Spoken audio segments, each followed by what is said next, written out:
The UK will deploy troops to Ukraine for at least 5 years. Donald Trump's special envoy on the Middle East, Steve Witkoff, has landed in Moscow for talks with Vladimir Putin.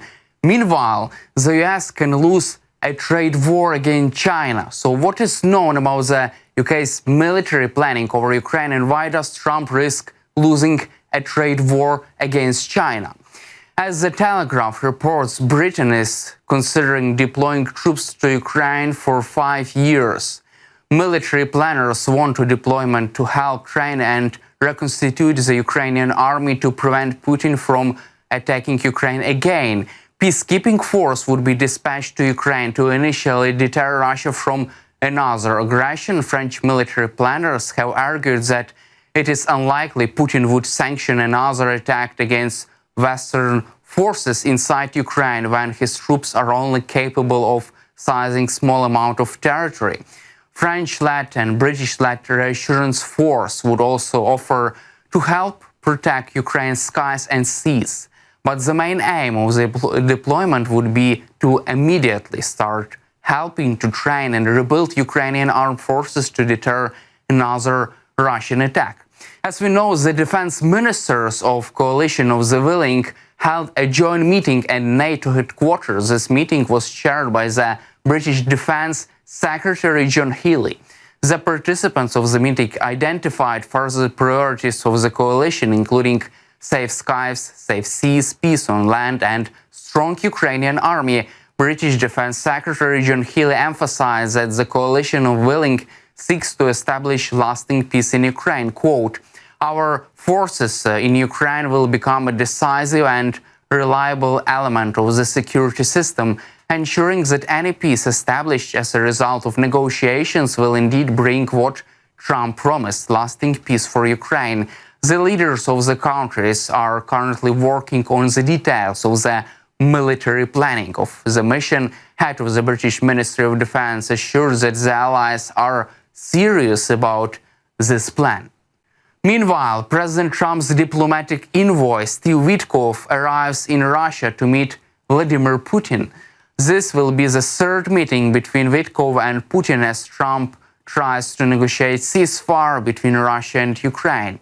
As Axios reports, Trump has become frustrated that negotiations haven't made much progress and said that at one point he was pissed off about comments Putin had made on Ukraine. If no ceasefire is reached by the end of this month, Trump could move forward and impose sanctions on Russia, either through his executive power or by asking Congress to pass new sanctions legislations. As Marco Rubio said, quote, "We will know soon enough, in a matter of weeks, not months, whether Russia is serious about peace or not. I hope they are." According to Axios, Russia made a series of new demands, including the lifting of some US sanctions. The US and Russia also implemented a prisoner exchange deal on Thursday that included the release of dual US-Russian citizen Ksenia Karelina. The negotiations on the deal were a result of a previous meeting between Witkoff and Putin in March. Trump said that he appreciated Putin's decision to release Karelina.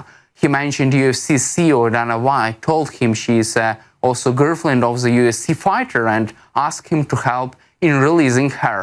US and Russian diplomats met again this week in Istanbul to discuss the normalization of relations. However, the war in Ukraine was not on the table of these negotiations.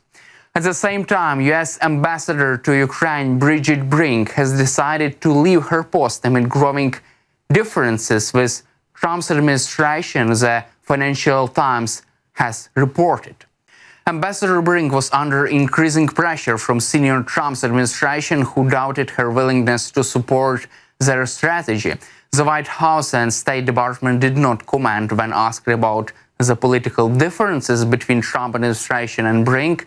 Also, the publication writes about the tension in Brink's relations with Ukrainian President Zelensky, which became the background for the resignation. Also, it was not the direct reason.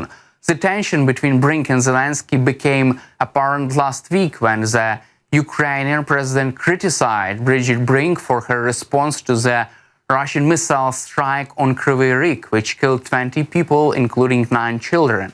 After the attack, Brink wrote on X, quote, "It is terrible that tonight a ballistic missile fell near playground and restaurant in Kryvyi Rih. More than 50 people were injured and 16 were killed, including 6 children. This is why the war must end." President Zelensky responded to her post and said that it was unpleasantly surprising and called it weak. He pointed that Brink did not use the word Russian when speaking and describing this missile attack that killed children. Meanwhile, China will raise tariffs on all American goods from 84% to 125% from April 20th, according to the finance minister of China. The step was taken after Trump raised U.S.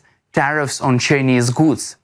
At the same time, the ministry added that China will ignore further U.S. tariffs on Chinese goods. Quote, "Given that all the current tariff levels, there is no longer any possibility of market accepting American goods exported to China. If the U.S. side continues to introduce tariffs on Chinese exports, the Chinese side will not pay any attention to this."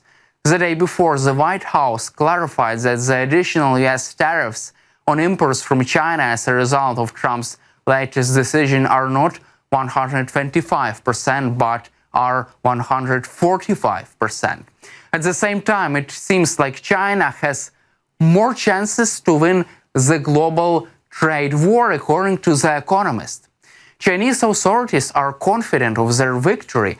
After Trump announced an increase in tariffs on Chinese goods, Chinese officials promised to fight to the end.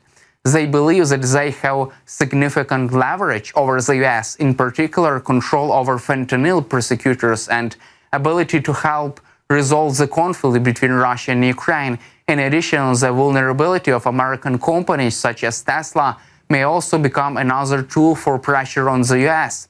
Chinese officials believe that the American economy will not be able to sustain the inflation and the economic discontent caused by Trump's tariffs.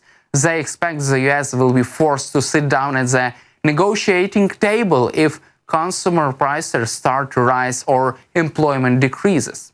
Also, China is considering various options for responding to the trade war.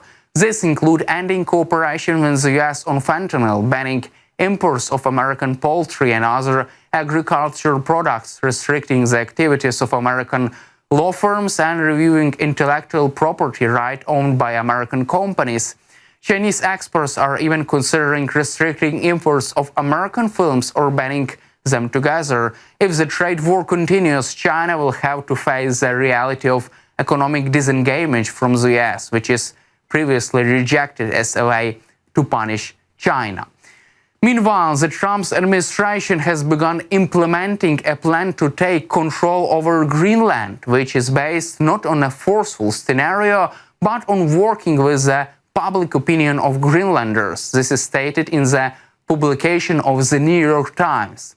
The plan to take Greenland under U.S. control was discussed at several meetings in the National Security Council and included several ministries. According to the plan, U.S. efforts will be aimed at convincing the 57,000 population of the island that they should ask to join the U.S. Trump discussed placing ads and campaigns on social media, and among the U.S. messages is an appearance sharing heritage of Greenlanders and people of Alaska.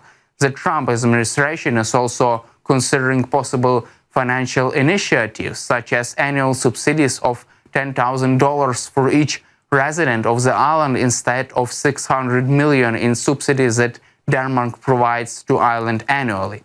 That's all for today. Subscribe to our YouTube channel and